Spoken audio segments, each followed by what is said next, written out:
پھر کبھی رونے کی صدا اور نالہ کرنے کی آواز نہ سنی جائے گی۔ آج کی ہماری پہلی تلاوت اشعیاء نبی کا صحیفہ 65واں باب 17 تا 21 آیات مقدسہ۔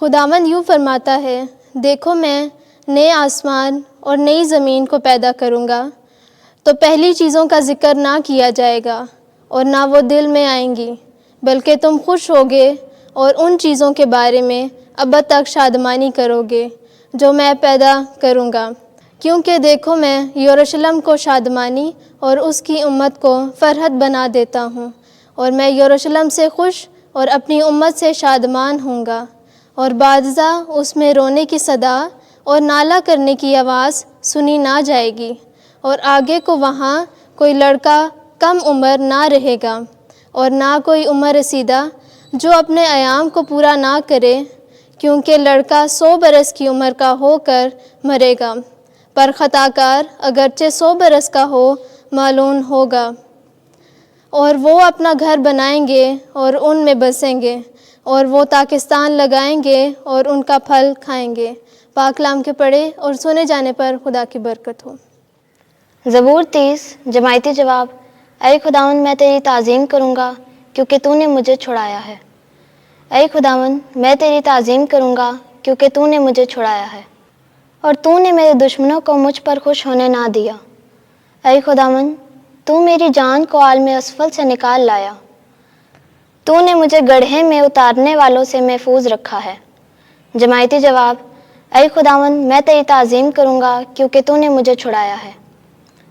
خداوند کی حمد سرائی کرو، اے اس کے مقدسو، اور اس کے پاک نام کی شکر گزاری کرو، کیونکہ اس کا غضب فقط پل بھر کا ہے، مگر اس کا کرم تمام زندگی بھر ہے۔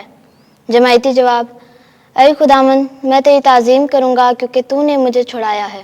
اے خداوند میری سن اور مجھ پر رحم کر۔ اے خداوند تو میرا مددگار ہو، تو نے میرے رنج کو رقص میں بدل دیا ہے۔ اے خداوند میرے خدا، میں ابد تک تیری تعریف کرتا رہوں گا۔ جماعتی جواب۔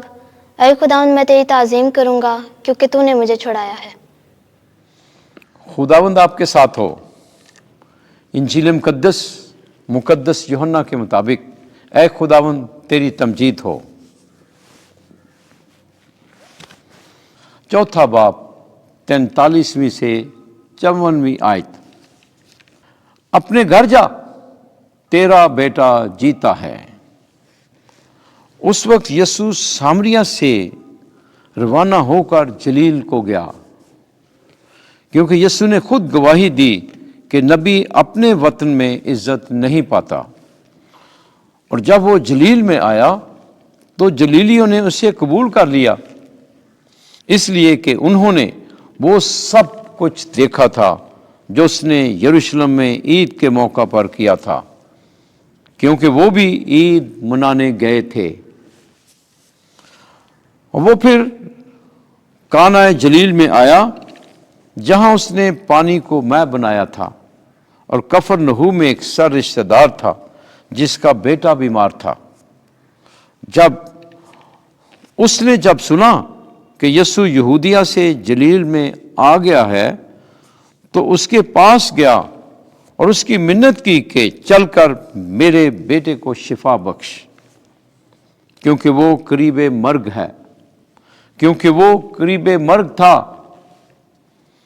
تب یسوع نے اسے کہا، جب تک کرشمے اور کرامتیں نہ دیکھو تم ہرگز ایمان نہیں لاتے۔ سر رشتہ دار نے اس سے کہا کہ اے خداوند، پیشتر اس سے کہ میرا بچہ مر جائے، چل۔ یسوع نے اس سے کہا، جا، تیرا بیٹا جیتا ہے۔